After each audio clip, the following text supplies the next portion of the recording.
Alright, y'all, we back with another reaction today, and we got Cjdachamp, the GOAT. We got his video, The Trial of Maki Zenin, and I'm glad he dropped this because you reminded me I need to go back and watch some JJK. So I already messed with this anime heavy. So let's see what this next. And I ain't gonna hold y'all. I gotta get this off my chest real quick. Cause who was bro right here feeling like? Like, bro, look at him. He was walking up all confident, doing all this extra shit just to get dropped in 0.5 seconds. Like, come on, dog. You are a background character. You ain't even got a name. Know your role, nigga. You are not that guy, pal. It's tough. Alrighty, ladies and gentlemen, welcome to another special emergency impromptu mini intro. Yeah, not gonna lie, these is back-to-back videos that was not planned, but hey, let's clap it up. Hold on. Let's clap it up. Back-to-back uploads from CJ. Oh yeah, that deserves applause. After what I've seen and witnessed again, I had to make another detour because good God, Maki Zenin. And I knew, like, I got spoiled that she was gonna come back looking like this, and she immediately became my favorite character. I ain't gonna lie. The design of her looking like this, peak. Bro, like if you've already seen this episode of JJK, you knew this video was coming. Because this was generally one of the craziest things I've ever seen. She literally just wiped the whole bloodline off the map. So with that being said, it's trial time, baby. So y'all already know we got the evidence on deck, and we counting how many bodies got dropped at the end of this. So let's not waste no more time. Without further ado, I'm ready. Exhibit Z. Wiping the Zenin clan off the map. Ooh. Now, since this is a trial and we are reviewing a pretty massive crime, let's go ahead and get the main question out the way first. Was Maki blaming her entire clan justified? And I ain't gonna lie, I'm here to tell you right now, yes. 100% yes. All these sorry ass fraudulent ass niggas had to go. Just straight up, these niggas suck. Big three family my ass. Like, bro, on some real shit, the Zenin clan might be one of the most toxic fictional families of all time. I mean, they are competing with the big dogs of dog shit families. Like, they running with the Mishimas, the Hanmas, the Targaryens, the royal family of the Fire Nation. Like, these niggas were terrible. The only thing these greedy motherfuckers valued in life was status and power. Like, for example, if you had low curse energy or your curse technique didn't meet up to their standard, they treated you like garbage. They wouldn't even look at your ass. And oh Lord, don't even get me started on the misogyny. This wouldn't even look. So all three of them had like 0 to no cursed energy or low cursed energy? Get your ass. And oh Lord, don't even get me started on the misogyny. This motherfucker Naoya, bro, had to go. This nigga is basically what would happen if Fresh and Fit did the fusion dance. They turn into this motherfucker. I mean, the stuff he was saying about women, like, good God, bro was talking crazy. And last but not least, and one of the prime reasons they had to get packed up was because of her ugly ass, old ass, black-eyed daddy. This man might be in the running for one of the worst dads in anime history. Like, him and her sorry ass mama both had to go. I mean, this nigga really made a whole plan to slime out his own daughters. Oki literally hated Maki and Mai simply because he thought that his daughters were the reason he wasn't named head of the clan. I mean, the first thing Maki sees when she comes back home is her father standing over her sister's body after he beat the dog water out of her. Then he decides to cut his own daughter down in cold blood, and then he proceeds to drag both of his children's bodies through a dark hallway and throws both of them in a chamber full of curses and leaves his own children in there for dead.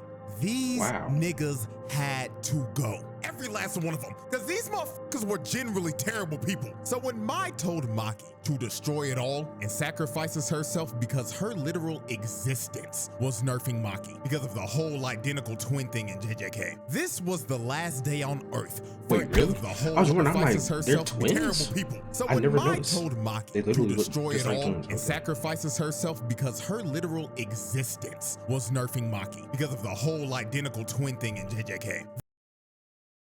I don't know about the identical twin thing. I need to look that up actually.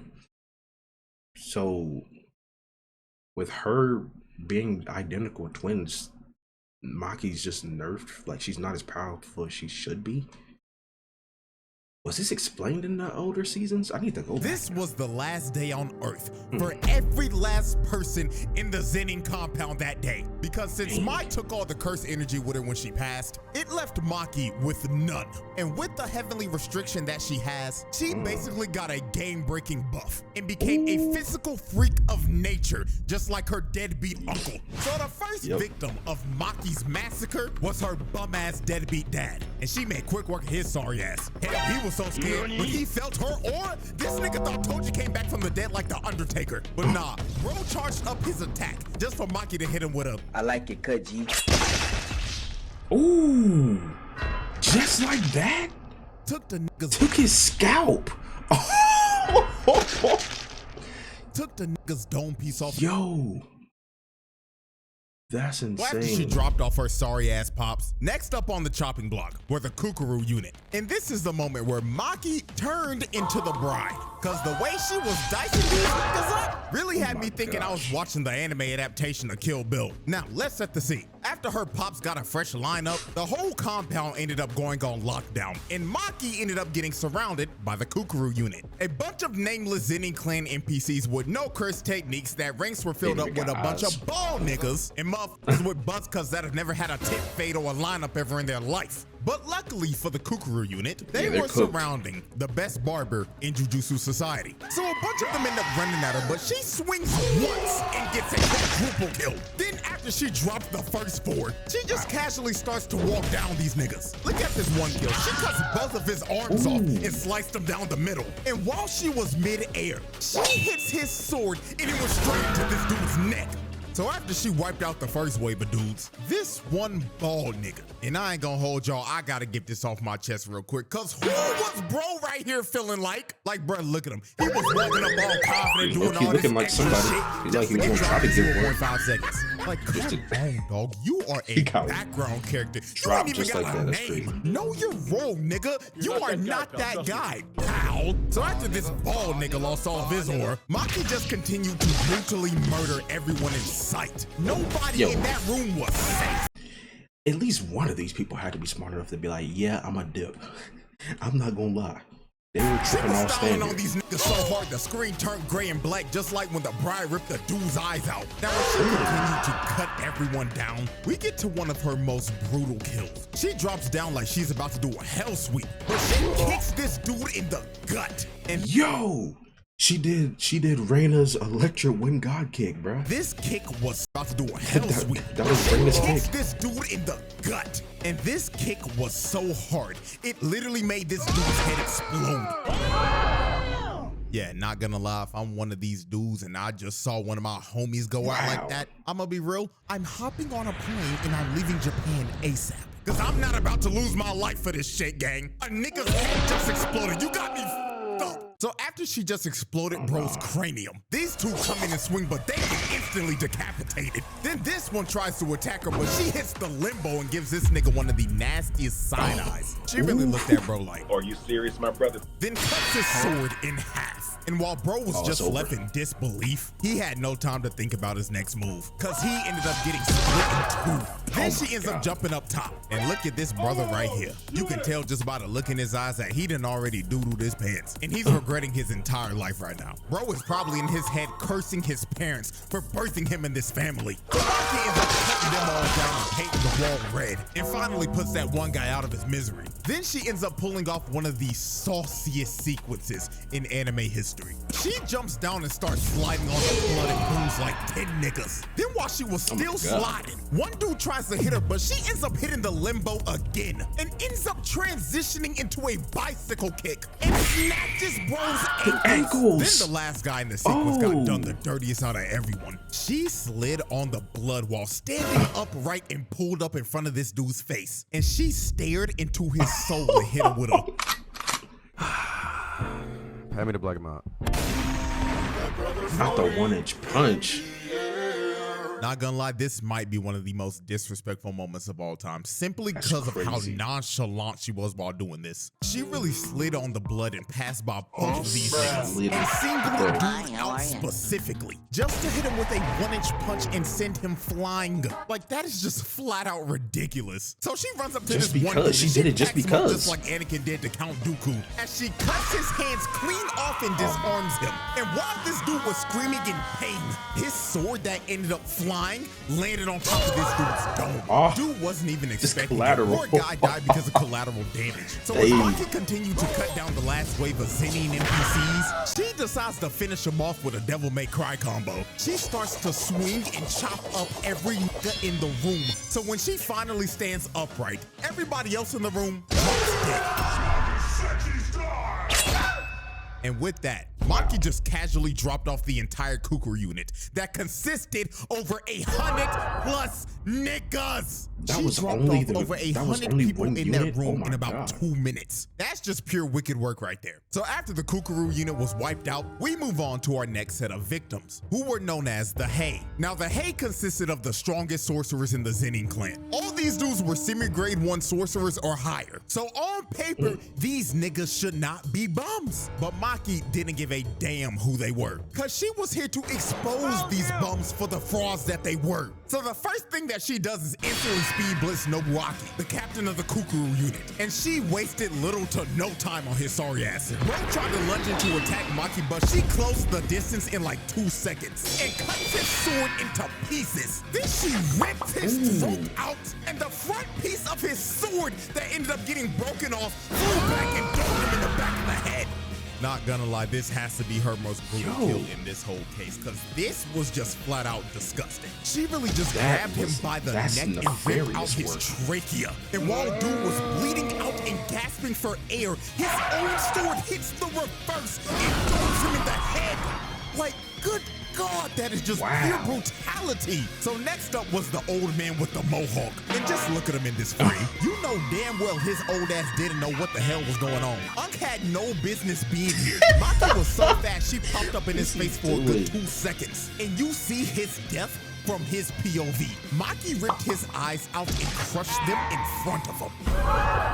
She brutally murdered a senior citizen who probably had Alzheimer's disease. So after she took out the first 2, she ends up getting hit by this gravity magic attack by this rat tail looking motherfucker. And he was trying to hold her down for this ore farmer Junichi to not do shit.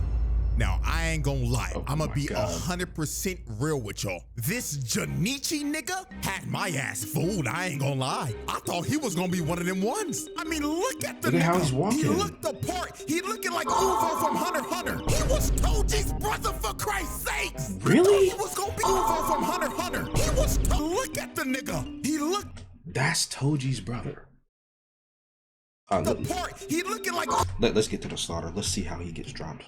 From Hunter x Hunter. He was Toji's brother, for Christ's sakes. I thought he was gonna be like that. But no, my disappointment was immeasurable. He hits Maki with the same move Deku hit Overhaul with, just a massive barrage of punches that ended up manifesting into a bunch of giant fists. And it looks like this attack should have done something. Hell, the explosion the attack gave off looked like a nuke just got set off. But when the dust clears, the first person that you see is Ranta, and his little rat-tailed ass was bleeding out because he was trying to hold down Maki so Junichi could kill her. And he thinks that he is dying at peace, thinking that his boy Junichi just finished the job. So when he finally dies, you see Maki walk out of the smoke. And when she walks past him, she is carrying Junichi's head. This kid Ranta died living a false reality because his sacrifice meant nothing. Bro died just for Junichi's sorry ass to not do shit and lose every bit of aura bro had. So after the fraudulent four got packed up, the last man standing was none other than the leader of the Zenin clan's most elite squad of bums, the misogynistic tickle monster himself, Naoya. And this wide-mouthed, lockjawed, crooked-tooth-looking motherfucker probably gave Maki the best spa day she's ever had in her life. I mean, look at this 5-star customer service. He is massaging every muscle on her body at 24 frames per second. That shit probably feels amazing. Then he got into his chiropractic bag. Nigga started to throw her in the mountains and shit, making sure her bones and joints were loose from all that. She just chilling. Because he knew her back had to hurt from carrying this episode so damn hard. So after about a good 12 seconds when the massage was finally over, we get to the demise of Naoya. And one of the most disrespectful things I've ever seen. Maki ends up squatting down into the stance of a sumo wrestler. And she just stands here and waits patiently to swat this nigga like the fly that he was. So while Naoya was running to use his finishing move, Maki basically figured out how his technique works and downloaded his movements and read him like a book. She turns around and stares into this nigga's soul. Fist cocked back and loaded. And you can see it in Naoya's face. Bro is looking like the two dudes from the last video that were in the same exact situation. And he was probably thinking the same thing they were in his last moments. Damn, he really about to rock my shit. Look at the frame. Oh my god. Fatality.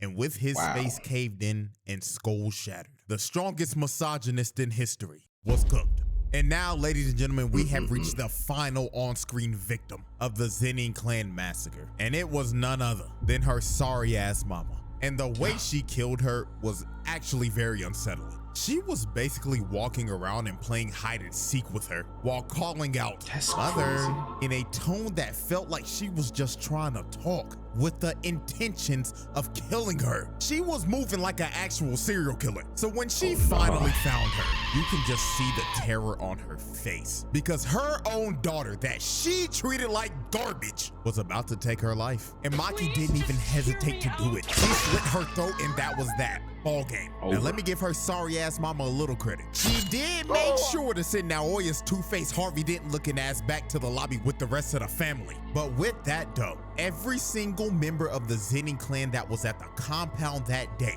were dead. And Maki's mother was the last on-screen victim of the massacre.